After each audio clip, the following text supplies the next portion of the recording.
Hey guys, Lex here with another Bonk Cleric budget run.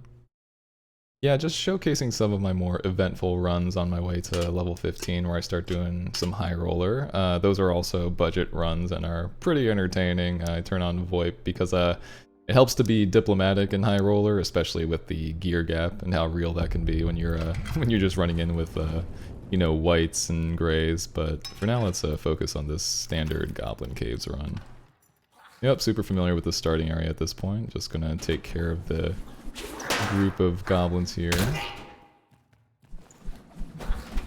I think I only showed it for a split second in the beginning, but the perks that I'm running are Blunt Weapon Mastery, Perseverance, and Holy Aura. Just trying to get some extra melee damage while increasing my tankiness.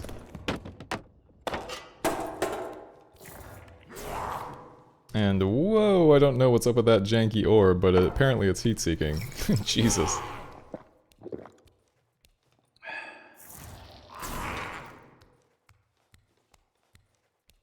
Yep, as soon as he starts casting the healing animation though, free damage. Pretty much a free kill. I think the shaman casts 4 orbs, or 4-ish orbs before casting that, and it's pretty consistent.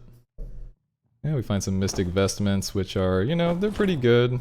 Would prefer Templar armor as a bonk cleric, but you know, it's got a little bit of armor, a little bit of willpower, so make our smite hit a little bit harder.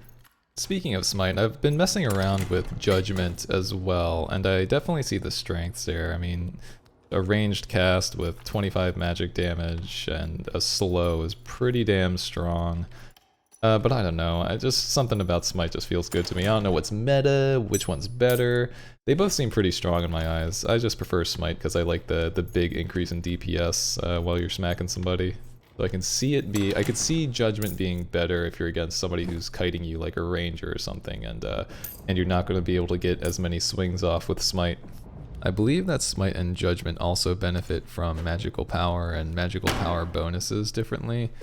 If you think about it, Judgment is 1 instance of 25 damage, so magical power bonuses are only applied during that 1 instance of magic damage, while Smite can just benefit multiple times depending on how many times you hit your target.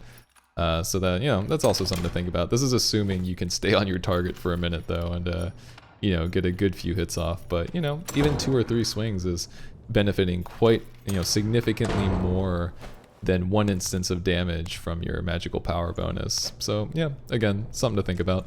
Also, oh my god, I don't know why I was struggling with that ledge so much.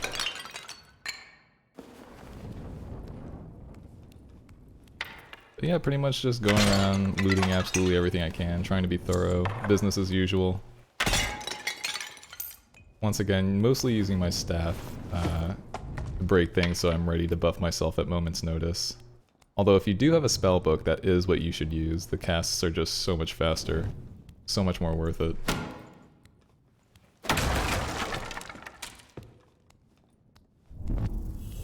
I find myself outside the circle, and I know that this intersection up here can be a busy one, so again, I just buff up as much as I can and charge in, assuming there's going to be players or a lot of goblins here. And we got an extra friend, it looks like. And sure enough, there's a wizard. I just cast Smite and I charge at him. I've learned that clerics have pretty high magic damage resist because of all the willpower, so charging in at him, take a pretty good beating from the magic missiles though. He must have taken some pretty big damage from those 2 swings also, so he gets away. I decide to just kind of reset, get myself up, rebuff, then re-engage. Pretty lucky that the centipede turned around there. You know, at this moment I noticed that floor spikes had killed somebody. I knew he was near them. I was hoping it was him, and sure enough, there he is. And he is loaded. A lot of trinkets there. Decent quality trinkets. Got a necklace, got a spell book. Pretty massive find there. Green gloves and boots. Yeah, that was a good kill. Definitely makes me feel a lot more confident for the rest of the run, even though I'm currently out of heals, but we have, you know, 2 clarity potions now. Yeah, I think I remember to go ahead and grab that second one off of his corpse here.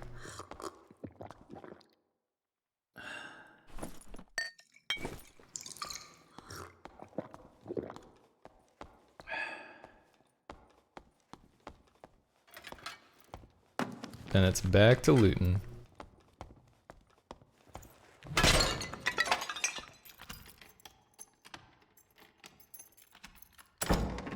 Circle's closing again. I usually like to play these matches a little closer to the safe zone. I feel like I was playing pretty close to the edge for the majority of this match.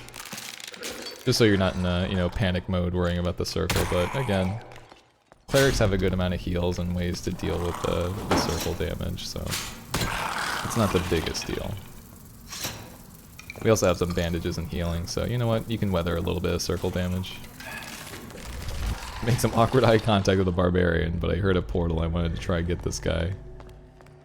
He escapes, so I figure I can just run through this door and get ready to buff up in case the barbarian decides to charge at me.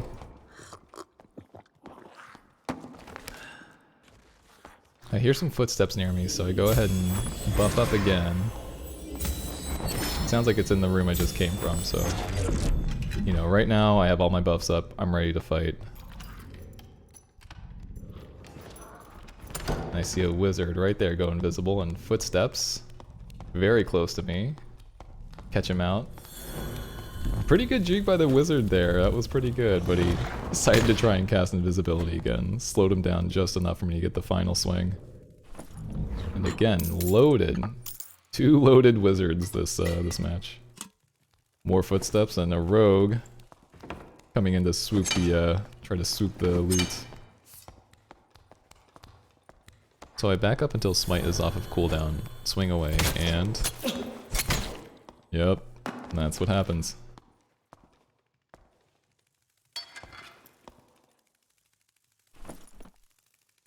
Now Rogue had a little bit of stuff, but I mean, this is turning into a pretty valuable money run. I mean, that wizard still has a lot of little trinkets on him, so I pretty much just try to, you know, efficiently organize my inventory to make it out with as much loot as I possibly can, or as many trinkets as I can this run, because I'm like, I figure I might as well just go for as much money as possible at this point.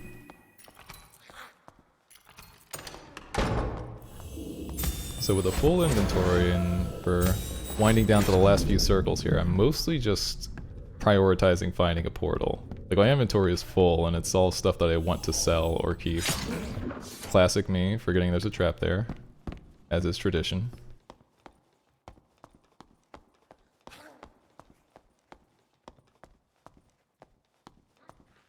Yeah, pretty much just looking at all these different spots for a portal. We're pretty, you know, we're in the circle now and we're close to the next one, so I feel like I could hang around here and, you know, the chances of a portal appearing in this room especially are pretty high.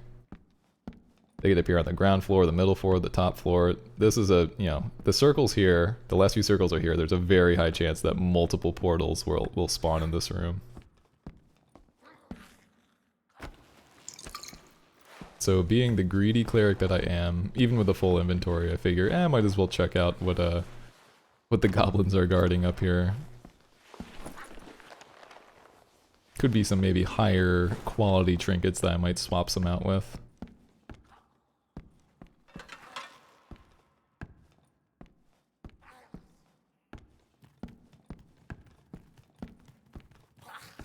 Yeah, try to position them so the bola slinger is hitting his friend there in the back. Kills him a little faster.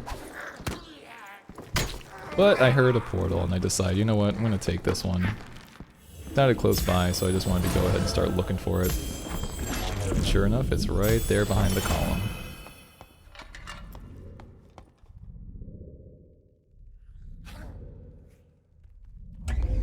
Pretty good run, 3-ish kills. And we make it out with a bunch of trinkets.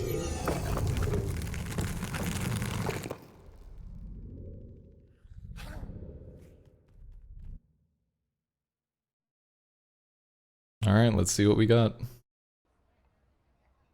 We're looking at the value of the trinkets alone, and it's looking to be 186, in addition to the 34 gold we already have in our inventory, so that's a whopping 220 gold we made it out with. And the blue necklace, of course. A few other decent items. Honestly, one of the best standard Goblin Caves runs I've had on the Cleric, so I was pretty excited about that. But yeah, next videos will likely be focusing on High Roller and doing some budget runs there, with VoIP enabled, so keep an eye out for those. But yeah, that's going to be it for now, guys. Till next time.